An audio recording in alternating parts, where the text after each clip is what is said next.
La Bible en un an, le 2 février, le livre de l'Exode, chapitre 15, verset 22, au chapitre 17, verset 7, le livre des psaumes, chapitre 27, verset 1 à 6, le livre des proverbes, chapitre 4, verset 20 à 23, la deuxième épître de Pierre, chapitre 2, verset 1 à 22. Le livre de l'Exode, chapitre 15. Moïse fit partir Israël de la mer des roseaux, et il prit la direction du désert de Shur. Après 3 journées de marche dans le désert, ils ne trouvèrent pas d'eau. Ils arrivèrent à Mara, mais ils ne purent pas boire l'eau de Mara parce qu'elle était amère. C'est pourquoi cet endroit fut appelé Mara.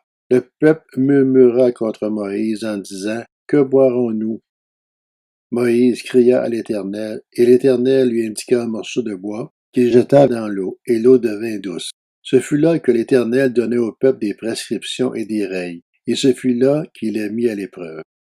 Il dit: « Si tu écoutes attentivement l'Éternel, ton Dieu, si tu fais ce qui est droit à ses yeux, si tu prêtes l'oreille à ses commandements, et si tu obéis à toutes ses prescriptions, je ne te frapperai d'aucune des maladies dont j'ai frappé les Égyptiens, car je suis l'Éternel, celui qui te guérit. » Ils arrivèrent à Élim, où il y avait 12 sources d'eau et 70 palmiers. Ils campèrent là, près de l'eau. Le livre de l'Exode, chapitre 16. Toute l'assemblée des Israélites partirent d'Élim, et ils arrivèrent au désert de Sin, qui est entre Élim et le Sinaï, le 15e jour du 2e mois après leur sortie d'Égypte. Toute l'assemblée des Israélites murmura contre Moïse et Aaron dans le désert. Les Israélites leur dirent: « Pourquoi ne sommes-nous pas morts de la main de l'Éternel en Égypte, quand nous étions assis près des marmites de viande, quand nous mangeons du pain à satiété? Au contraire, vous nous avez conduits dans ce désert pour faire mourir de faim toute cette assemblée. » L'Éternel dit à Moïse: « Je vais faire pleuvoir du pain pour vous depuis le ciel. Le peuple sortira et en ramassera chaque jour la quantité nécessaire. Ainsi je le mettrai à l'épreuve et je verrai s'il suivra ou non ma loi. Le 6e jour, ils prépareront ce qu'ils auront apporté, c'est-à-dire le double de la portion ramassée chaque jour. » Moïse et Aaron dirent à tous les Israélites: « Ce soir vous reconnaîtrez que c'est l'Éternel qui vous a fait sortir d'Égypte. Le matin vous verrez la gloire de l'Éternel, parce qu'il a attendu vos murmures contre lui. Que sommes-nous, en effet, pour que vous murmuriez contre nous? » Moïse dit: « L'Éternel vous donnera ce soir de la viande à manger, et le matin du pain à satiété, parce qu'il a attendu les murmures que vous avez proférés contre lui. Que sommes-nous, en effet? Ce n'est pas contre nous que vous murmurez, c'est contre l'Éternel. » Moïse dit à Aaron: « Dis à toute l'assemblée des Israélites: Approchez-vous devant l'Éternel, car il a entendu vos murmures. » Tandis qu'Aaron parlait à toute l'assemblée des Israélites, il se tourna du côté du désert, et voici que la gloire de l'Éternel parut dans la nuée. L'Éternel s'adressa à Moïse: « J'ai entendu les murmures des Israélites. Dis-leur: au coucher du soleil vous mangez de la viande, et le matin vous vous rassasieriez de pain. Ainsi vous reconnaîtrez que je suis l'Éternel votre Dieu. » Le soir survinrent des cailles qui couvrirent le camp, et le matin il y eut une couche de rosée autour du camp. Une fois cette rosée dissipée, il y avait à la surface du désert quelque chose de petit comme des grains, quelque chose de fin comme de la gelée blanche sur la terre. Les Israélites regardèrent et se dirent l'un à l'autre: « Qu'est-ce que c'est? » En effet, ils ne savaient pas ce que c'était. Moïse leur dit: « C'est le pain que l'Éternel vous donne pour nourriture. Voici ce que l'Éternel a ordonné, que chacun de vous ramasse ce qu'il faut pour sa nourriture. Une mesure de 2 litres par personne. Suivez le nombre que vous êtes. Chacun en prendra pour ceux qui sont dans sa tente. » C'est ce que firent les Israélites. Ils en ramassèrent les uns plus, les autres moins. On mesurait ensuite la quantité précise. Celui qui avait ramassé plus n'avait rien de trop, et celui qui avait ramassé moins n'en manquait pas. Chacun ramassait ce qu'il fallait pour sa nourriture. Moïse leur dit que personne n'en laisse jusqu'au matin. Et ils n'écoutèrent pas Moïse. Et certains en laissèrent jusqu'au matin. Mais il s'y mit des vers, et cela devint infect. Moïse fut irrité contre ces gens. Tous les matins, chacun ramassait ce qu'il fallait pour sa nourriture, et quand venait la chaleur du soleil, cela fondait. Le 6e jour, ils ramassèrent une double quantité de nourriture, 4 litres pour chacun. Tous les chefs de l'assemblée vinrent le rapporter à Moïse. Celui-ci leur dit, c'est ce que l'Éternel a ordonné. Demain est le jour du repos, le sabbat consacré à l'Éternel. Faites cuire ce que vous avez à faire cuire, faites bouillir ce que vous avez à faire bouillir, et mettez en réserve jusqu'au matin tout ce qui restera.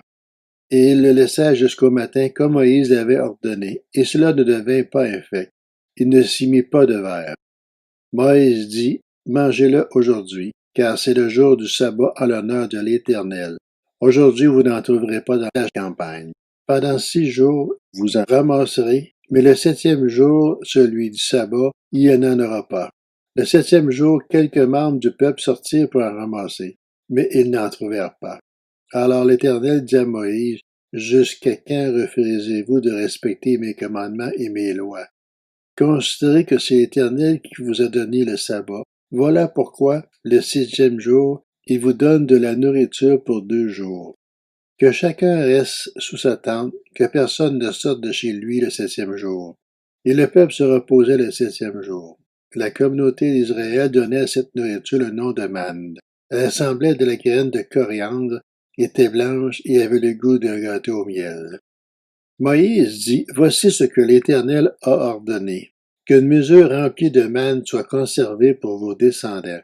Ainsi ils verront le pain que je vous ai fait manger dans le désert, après vous avoir fait sortir d'Égypte.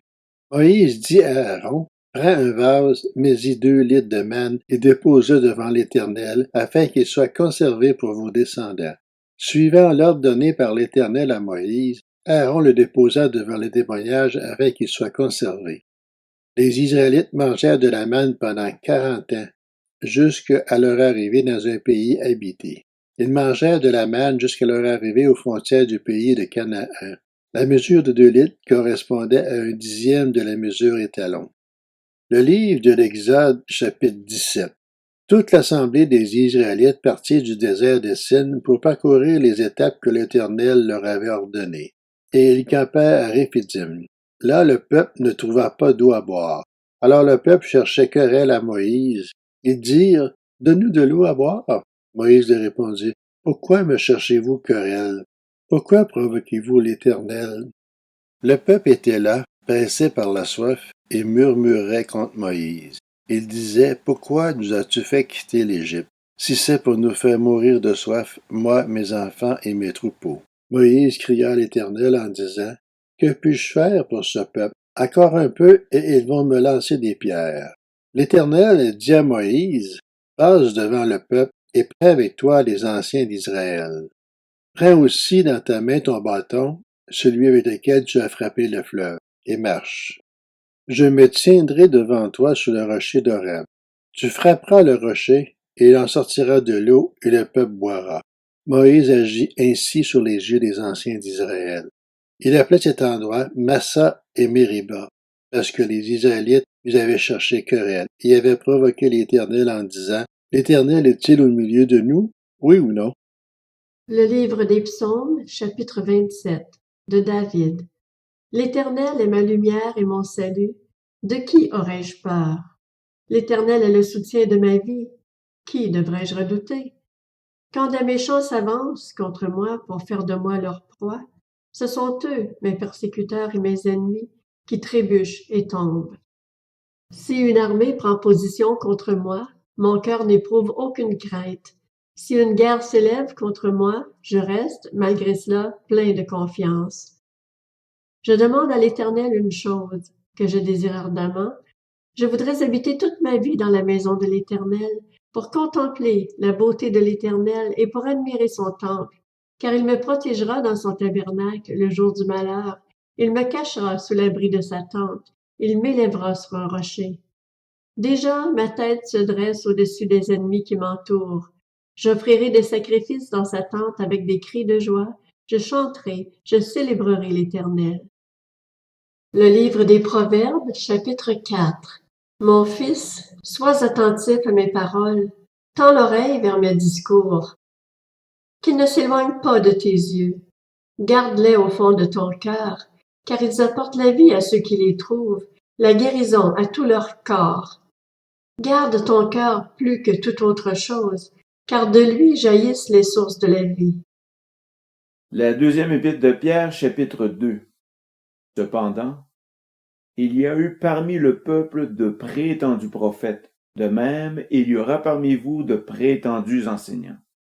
Ils introduiront sournoisement des doctrines qui conduisent à la perdition, allant jusqu'à renier le Maître qui les a rachetés, et ils attireront ainsi sur eux une ruine soudaine. Beaucoup les suivront dans leur immoralité, et la voix de la vérité sera calomniée à cause d'eux. Dans leur soif de posséder, ils vous exploiteront avec des paroles trompeuses, mais leur condamnation menace depuis longtemps, et leur ruine ne tardera pas. En effet, Dieu n'a pas épargné les anges qui ont péché, mais il les a précipités et enchaînés dans l'abîme, là où règnent les ténèbres, pour qu'ils y soient gardés en vue du jugement.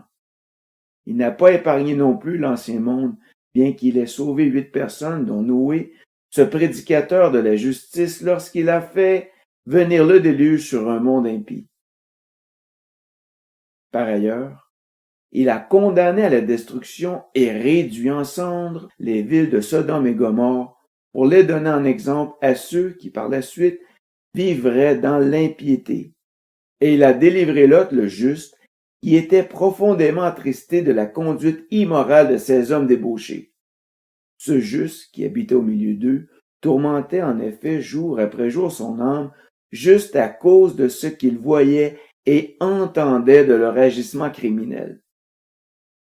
Ainsi donc, le Seigneur s'est délivré de l'épreuve les hommes pieux et gardé les injustes pour le jour du jugement où ils seront punis. C'est le cas notamment de ceux qui, dans un désir d'impureté, courent après les plaisirs de la chair et méprisent toute autorité. Présomptueux et arrogants, ils ne craignent pas d'insulter les ailes glorieux, alors que les anges, pourtant supérieurs en force et en puissance, ne portent pas de jugement insultant contre eux devant le Seigneur. Mais eux, pareils à des animaux dépourvus de raison, qui sont destinés à être capturés et abattus, ils calomnient ce qu'ils ignorent. Ils mourront aussi comme des bêtes, et recevront alors le salaire de leur injustice, eux qui trouvent leur plaisir à se livrer à la débauche en plein jour. Hommes pervers et souillés, ils se délectent de leur tromperie quand ils prennent part à vos festins. Les yeux pleins d'adultère et jamais rassasiés de péché, ils prennent au piège les personnes mal affermies, et ils ont le cœur entraîné par l'exercice à la soif de posséder, et ce sont des enfants de malédiction. Ils ont quitté le droit chemin et se sont égarés en suivant la voie de Balaam, le fils de Béor, qui a aimé recevoir un salaire pour son injustice. Il a cependant été repris pour sa violation des règles. Une ânesse muette a fait entendre une voix humaine et s'est opposée à la folie du prophète. Ces gens-là sont des sources sans eau, des nuages poussés par la tempête. L'obscurité des ténèbres leur est réservée pour l'éternité. Avec de grands discours pleins de vide, ils prennent au piège des plaisirs de la chair, de leur débauche, ceux qui ont en réalité échappé aux hommes vivants dans l'égarement. Ils leur promettent la liberté, alors qu'ils sont eux-mêmes esclaves de la corruption, puisque chacun est esclave de ce qui l'a dominé. En effet, si après avoir échappé aux souillures du monde par la connaissance de notre Seigneur et Sauveur Jésus-Christ, ils se laissent reprendre et dominer par elle, leur dernière condition est pire que la première. Il aurait mieux valu pour eux ne pas connaître la voie de la justice plutôt que de la connaître et de se détourner ensuite du saint commandement qui leur avait été donné. Il leur est arrivé ce que disent avec raison les proverbes. Le chien est retourné à ce qu'il avait vomi, et la truie, à peine lavée, s'est vautrée dans le bourbier.